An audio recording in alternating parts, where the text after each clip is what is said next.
The Washington Deception. Chapter 1. The Forgotten Letter. In the summer of 2025, journalist Claire Mitchell received an anonymous email with a single attachment, a scan of an old, yellowed letter. The sender's name was hidden, and the email subject line was just 3 words. History was altered. Curious but skeptical, Claire opened the attachment. The letter was dated July 4th, 1795, and bore the signature of none other than George Washington himself. But what caught her breath was the content. To those who may uncover this in the years to come, know this. Our republic's future was sealed long before its birth. What you know is a shadow of the truth, and what has been taught is but a fraction of what was agreed upon in secrecy. The letter continued in cryptic language, mentioning a second constitution, an unspoken pact, and the hidden founders. Claire's hands trembled as she read. Was this a hoax? A long-forgotten relic? Or had she just stumbled upon a conspiracy buried beneath 2 centuries of American history? She had no idea that this letter would lead her into the most dangerous investigation of her life. Chapter 2. The Man Who Knew Too Much. Determined to verify the letter's authenticity, Claire contacted the foremost expert on early American documents, Dr. Samuel Alden, a historian at Georgetown University. When she met Alden at a dimly lit cafe in Washington, D.C., he examined the scan of the letter carefully. Then he leaned in and whispered, "Where did you get this?" Claire hesitated. Anonymous source. Why? Alden's face darkened. Because if this is real, it's the most explosive discovery in American history.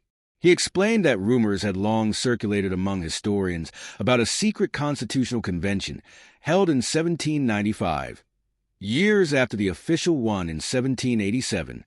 The theory was that a small group of men, including Washington, Jefferson, and Hamilton, drafted a second classified document, one that granted hidden powers to an elite group operating outside the public government. Think of it as the real Constitution, Alden said. One that was never meant to be seen. Claire's heart pounded. But if that's true, then who's been enforcing it? Alden's eyes darted around the cafe nervously. That's the question that gets people killed. Chapter 3. The Vault Beneath Mount Vernon. The deeper Claire dug, the more dangerous the trail became. One night, as she reviewed her notes in her apartment, her phone buzzed. Unknown number. She hesitated, then answered. A mechanical voice spoke. "Stop your search. The past is protected." The call ended. Someone was watching, but Claire refused to stop. With Alden's help, she traced Washington's mysterious activities to his estate at Mount Vernon. One of his last letters, largely ignored by historians, mentioned a vault beneath the estate, a vault that had never been opened. Under the cover of night, Claire and Alden snuck onto the Mount Vernon property. Using an old blueprint, they followed a hidden tunnel that led beneath the mansion. At the end of the passage stood a massive iron door, untouched for centuries. Inscribed above it were words in Latin. Veritas custodet imperium. Truth safeguards the empire. With shaking hands, Alden forced the door open. Inside, they found a chest sealed with Washington's wax seal. Inside the chest was a second constitution. Chapter 4. The True Founders. The document was shocking. It confirmed the existence of a hidden government, a group that had operated since the founding of the nation, shaping laws, presidents, and wars from behind the scenes. It was a pact between Washington and a shadowy group known only as the True Founders. The document detailed secret agreements with European banking families, a plan to manipulate elections, and a clause allowing a select group of individuals to override presidential decisions. Claire felt sick. This wasn't just history. It was the real power structure of America. Alden whispered, "We weren't meant to find this." Footsteps echoed from the tunnel behind them.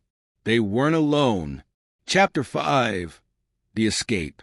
Before they could react, armed men in black tactical gear flooded into the vault. A voice boomed through a speaker. "Step away from the documents." Claire and Alden had 2 choices: surrender the truth or fight to expose it. What they didn't know was that revealing this secret would change the course of America forever. Chapter 6. The Secret War. Claire and Alden froze as the armed men advanced.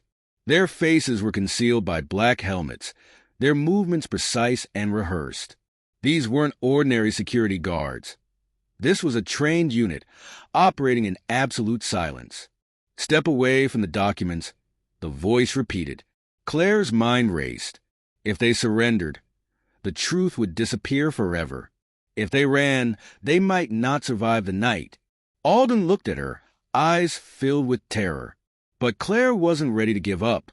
In one swift motion, she grabbed a handful of the ancient papers and stuffed them into her bag. Alden gasped, but before he could protest, she whispered, "Run." She bolted. The vault exploded into chaos. Gunfire erupted, bullets ricocheting off the stone walls. Alden scrambled after Claire, his breath ragged. The tunnel twisted and turned, centuries-old bricks crumbling beneath their frantic steps. Behind them, the agents pursued, their boots slamming against the stone floor. Then Claire saw it, a rusted ladder leading up to a wooden hatch.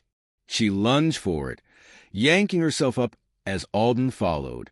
The moment they were through, she slammed the hatch shut. They had resurfaced in a horse stable near Mount Vernon's gardens. Outside, moonlight bathed the property in an eerie glow. But they didn't stop to admire the view. They sprinted toward the tree-line, disappearing into the Virginia wilderness. The hunt had begun. Chapter 7. The Man in the Black Car. Drenched in sweat, Claire and Alden found shelter at a rundown motel outside D.C. As Claire spread the stolen documents across the bed, Alden muttered, "This is insane." The papers contain more than just historical records. They revealed a hidden directive, a plan that had shaped American history from the shadows. Presidents who refused to cooperate had been removed, some through political scandals, others through accidents. The Civil War? Not just about slavery. It was about control. The Great Depression? Engineered. Every major war? Approved and manipulated. Alden shook his head. This is bigger than we ever imagined. Then came a knock at the door. 3 slow taps. Claire's heart pounded. She reached for her phone to call for help. But before she could, the door unlocked itself. A tall man in a black suit stepped inside. His face was expressionless. His voice was calm. "Ms. Mitchell, you've seen too much."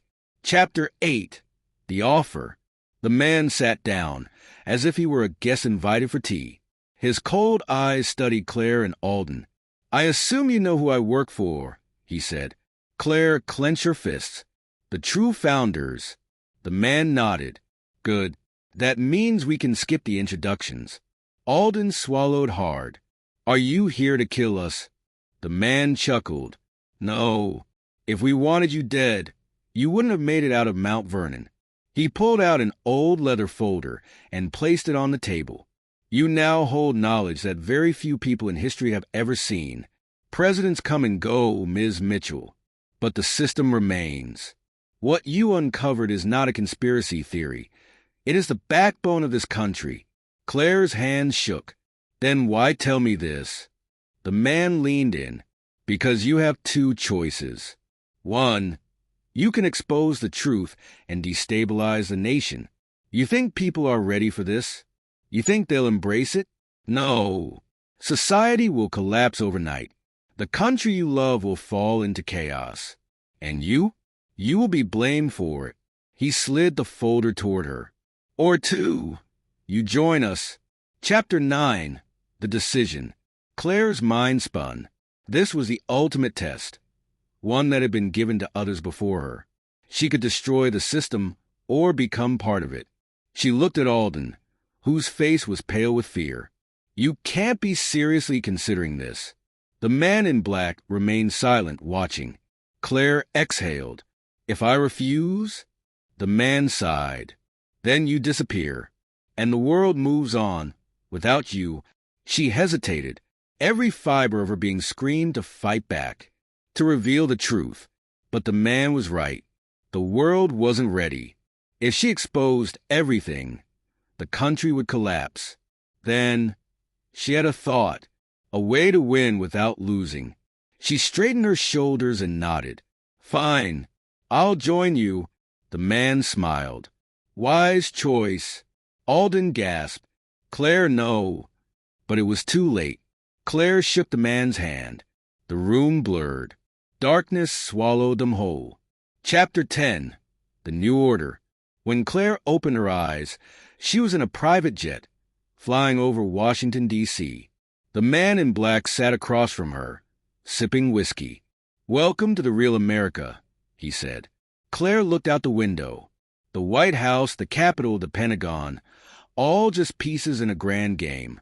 She wasn't an outsider anymore. She was part of the system, and she had a plan. If she couldn't expose the truth, she would control it. She would rise to the ranks of the true founders. And one day, when the moment was right, she would rewrite history on her own terms. For the first time, she smiled. Game on. Epilogue. The Forgotten Tablet. Deep beneath Washington, D.C., in a chamber untouched for over 2 centuries, a single stone tablet sat locked behind steel doors. It contained an inscription, written by Washington himself. "One day, the cycle will break, but only if the right mind finds the truth.